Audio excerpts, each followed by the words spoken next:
hadis yang sangat penting tentang 7 golongan yang akan dinaungi oleh Allah Tabaraka wa Ta'ala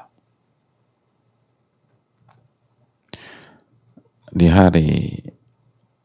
hari kiamat nanti. Yaumun asib, hari yang sangat berat.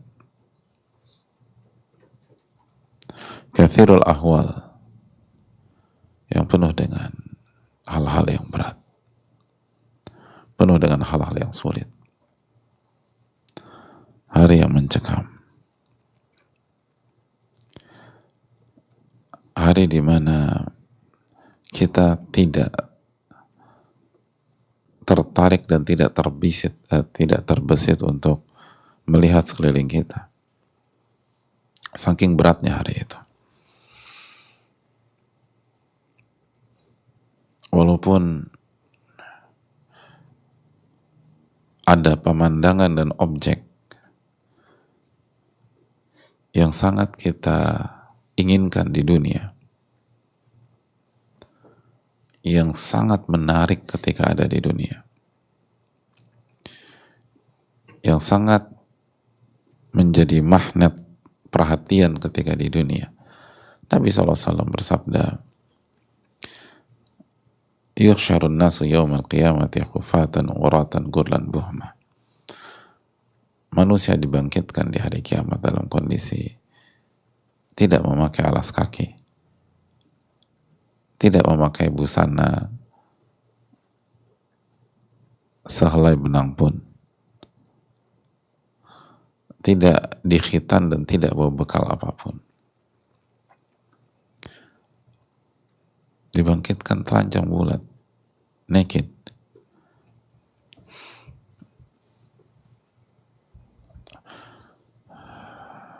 Lalu Aisyah radhiyallahu ta'ala anha ketika mendengar hadis itu mengatakan, ya Rasulullah, ar-rijal wan nisa jami'an yanzuru ba'dhum ila ba'd. Ya Rasulullah, manusia dibangkitkan dalam kondisi telanjang bulat dan tidak ada tabir, tidak ada hijab antara laki-laki dan wanita. Mereka dikumpulkan dalam satu tempat, hamparan yang luas, tanpa ada sekat sama sekali. Bukankah mereka akan melihat satu dengan yang lain? Lalu kata Nabi SAW, ya Aisyah, al-yawma asyaddu min an yanzura ba'duhum ila ba'd. Ya Aisyah, hari itu sangat mencekam, sangat menakutkan, sehingga tidak ada seorang pun yang tertarik untuk melihat satu dengan yang lain. Hari apa seperti itu, hadirin? Seluruh wanita tercantik di dunia ada pada hari itu. Tidak pakai baju, tidak pakai busana, telanjang bulat, dan tidak ada satupun kita, laki-laki normal, yang tertarik untuk melihat mereka. Seluruh laki-laki tampan, atletis ada pada hari itu, tidak pakai baju. Tapi nggak ada satupun wanita atau siapapun yang tertarik untuk melihat pemandangan seperti itu. Hari itu begitu mengerikan. Hari itu begitu menakutkan. Yawma yafirul mar'u min akhi wa ummihi wa abih wa sahibatihi wa banih. Pada hari di mana seseorang akan menghindar dari saudaranya, menghindar dari orang tuanya, dia akan menghindar dari ayahnya, dia akan menghindar dari ibunya. Sosok yang ketika di dunia ia perjuangkan, ia datangi, ia sawani, di hari kiamat enggak. Kita akan menjauh dari orang tua. Wa sahibatihi wa banih, dan dia akan menjauh dan menyingkir dari pasangannya dan anaknya. Sosok yang saat di dunia kita kejar, kita perjuangkan. Ada banyak laki-laki memperjuangkan wanita itu bertahun-tahun. Ada banyak wanita itu memperjuangkan seorang laki-laki itu bertahun-tahun, bahkan ada yang belasan tahun dan puluhan tahun. Dia hanya mau menikah dengan laki-laki itu, nggak mau yang lain. Dan dia bukan hanya sabar menunggu, dia berjuang. Semua tawaran lain, laki-laki lain dia tolak, dia hanya mau sosok itu. Dan dia nunggu, dan dia perjuangkan bukan 1-2 tahun, bukan 3-4 tahun. Bahkan bisa jadi bukan 10-11 tahun, belasan sampai puluhan tahun. Atau sebaliknya laki-laki pun ada sebagian laki demikian. Lalu di hari kiamat, yauma yafirul mar'u min akhi wa ummihi wa abi wa sahibati wa bani. Di hari kiamat, yafir, dia akan lari, dia akan menjauh, dia akan pergi dari sosok yang dia cintai dan dia perjuangkan. Sosok yang ketika di dunia kita, setelah kita dapatkan, ketika kita menikahinya, kita perjuangkan, kita nafkahi. Kita tidak biarkan mereka hidup kelaparan, kita cari nafkah untuk mereka, untuk istri dan anak kita. Kita nggak biarkan mereka hidup menderita, kekurangan, kita support dengan nafkah. Kita nggak biarkan mereka hidup dengan masalah, kita urai masalah mereka satu-satu. Kita biarkan diri kita mungkin dizolimi di luar, direndahkan di lingkungan kantor, hanya untuk mendapatkan nafkah yang halal untuk mereka. Padahal lingkungan kantor sudah nggak kondusif bagi kita, udah nggak nyaman. Mungkin ada bullying di kantor, mungkin ada arogansi, tapi tetap bertahan. Kenapa? Karena istri saya butuh makan, anak saya butuh makan dan sekolah. Itu dia pertahankan, bukan 1-2 tahun, tapi puluhan tahun. Sebagaimana ada wanita yang telah menjadi istri, tetap setia. Ada banyak istri, khususnya di era-era yang lalu ya, yang belum ada alat komunikasi secanggih ini, dan itu suaminya pergi merantau, bertahun-tahun nggak kasih kabar, tetap setia aja. Orang dulu kan sebagian ngerantau tuh nggak pulang-pulang dan nggak kasih kabar. Dan kalau kasih kabar nggak nyampe, sebagian nggak nyampe, nulis surat gitu, nggak nyampe suratnya.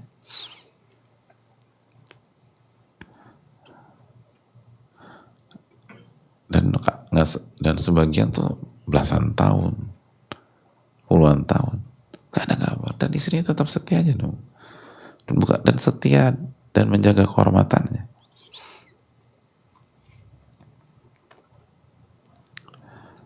Dan di hari kiamat semua menghindar. Wa sahibatihi wa bani.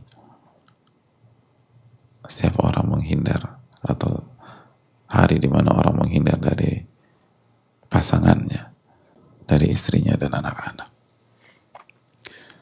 Anak-anak hadirin, yang ketika di dunia lebih baik kita kelaparan daripada mereka kelaparan.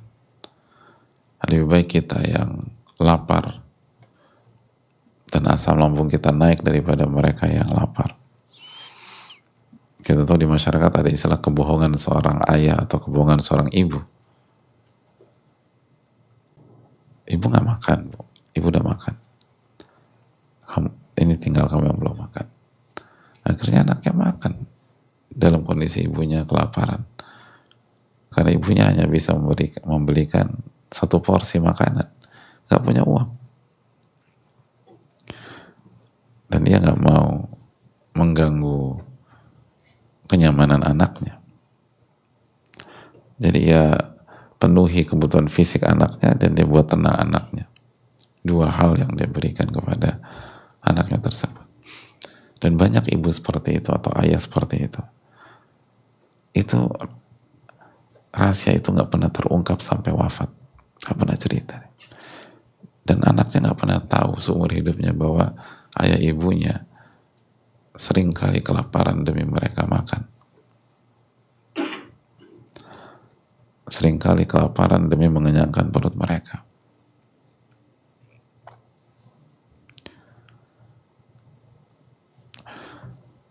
Dan itu yang terjadi. Kita nggak usah bicara, kita tanya diri kita. Memangnya kita tahu apa yang terjadi dengan orang tua kita di lingkungan kerja mereka? Nggak tahu kan? Kita cuma taunya, Pak bagi duit. Ya, uangku habis. Ya, ada study tour. Ma, aku mau pengen beli baju.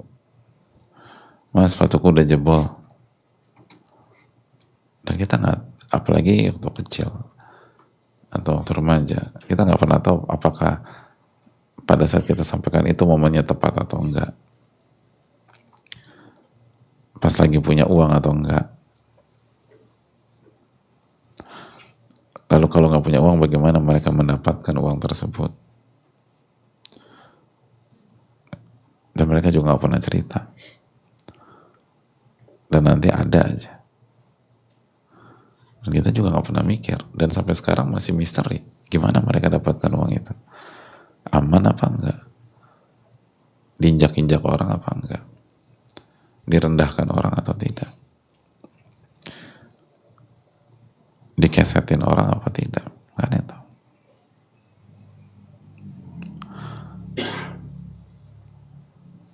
Tapi di akhirat nanti orang tuh menghindar, menjauh, nggak mau dekat. Jadi bayangkan betapa mengerikannya itu, betapa menakutkannya. Likulli imri'in minhum yawma idzin sya'nu yughnih. Setiap orang sibuk ngurusin urusannya masing-masing. Bayangkan sibuk ngurusin masing-masing. Likulli imri'in minhum yawma idzin sya'nu yughnih. Orang tuh nggak mikirin yang lain, udah. Nggak mikirin orang-orang terdekatnya, nggak mikirin orang-orang yang dia cintai. Semua sibuk mikirin masing-masing. Semua sibuk memikirkan kendala dan problematikanya. Dan pada saat itu tadnu fihi syamsu min ru'usil ibad. Dan pada saat itu matahari begitu dekat dengan manusia, jaraknya kurang lebih 1 mil di atas kita.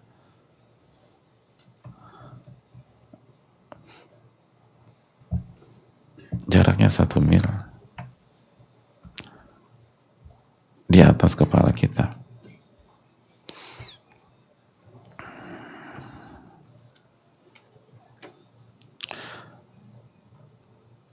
Itu bayangkan hadirin. Di dunia jarak rata-rata matahari dengan bumi berapa? Kurang lebih rata-ratanya 149 juta kilo atau sekitar itulah.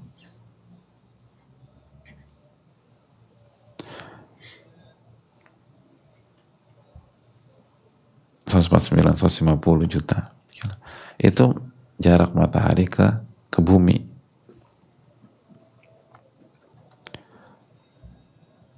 Ke bumi loh ya, bukan ke kepala kita, ke bumi.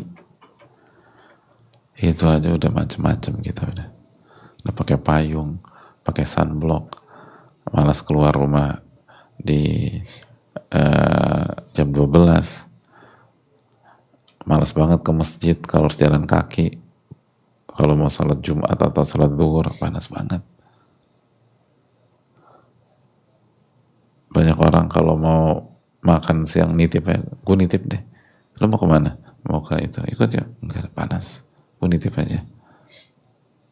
Apa? Gue traktir? Enggak deh, gue nyari makan di kantin aja. Panas, malas. Itu di Jakarta, kita belum bicara di Timur Tengah. Jakarta berapa panasnya? 38 ya? 39. Haji kemarin berapa? 40. Hampir 50 tuh haji kemarin. Hampir 50.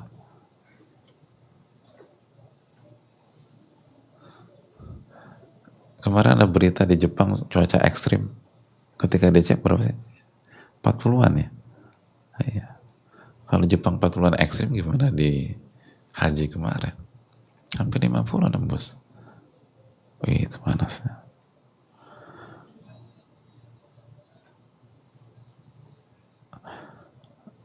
Dan sebagian padang pasir di atas 50. Itu udah kita udah berantakan tuh hadir. Panas luar biasa. Belum sampai 60 itu. Setengah mati kita. Jalan pakai payung tetap aja panas. Lalu gimana jika matahari 1 mil di atas kita?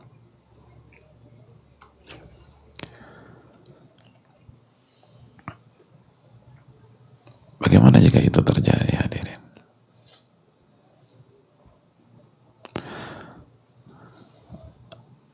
Dan di saat-saat itulah Nabi SAW memberikan kabar gembira. Ada 7 golongan yang akan dinaungi oleh Allah di hari di mana tidak ada naungan kecuali naungan Allah Tabaraka wa Ta'ala.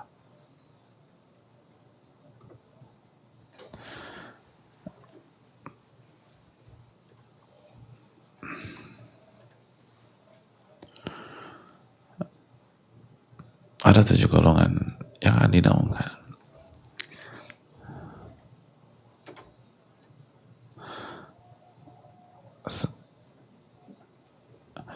Kita kalau dapat yang haji kemarin ketika jalan panas banget di tanggal 10, itu jalan di luar pintu Masjidil Haram yang AC itu rasanya gimana? Aduh, udah ada sebagian yang bilang, aduh kayak di sorga, kayak pernah aja ke sorga dia. Gak pernah masuk sorga, udah aduh kayak di sorga, kayak pernah.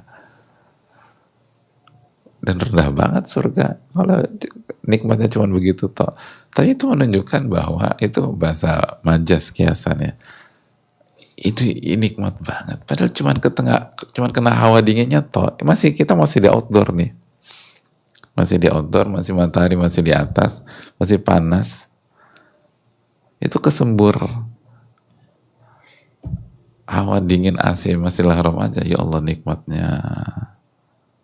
Belum dapat naungan, masih di atas, masih di luar, masih outdoor, dan masih pakai payung gitu, bukan jalan tanpa payung begitu aja, masih pakai payung. 50 derajat kurang atau mungkin kurang, karena hembusan dari dalam, ilah, subhanallah, nikmatnya luar biasa. Lalu bagaimana naungan Allah SWT pada hari kiamat kelak? Bagaimana naungan Allah SWT pada hari kiamat kelak?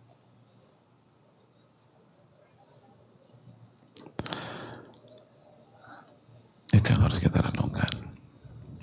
Maka 7 golongan ini jangan pernah dilewatkan. Jangan pernah dilepaskan. Perjuangkan. Kalau nggak bisa semua, maksimalkan yang bisa kita lakukan. Karena kita nggak pernah tahu kita masuk dari pintu yang mana. Kita nggak pernah tahu mana yang diterima oleh Allah Tabaraka wa Ta'ala.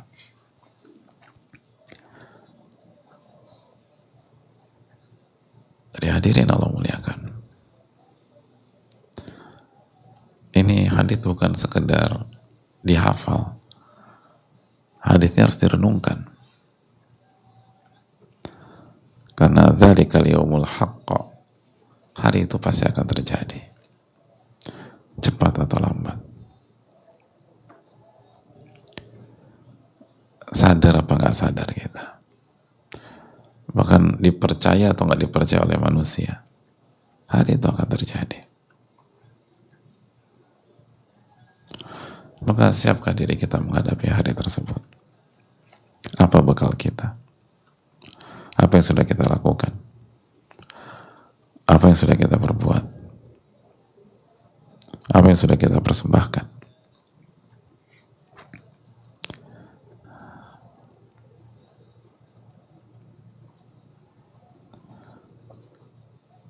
Dan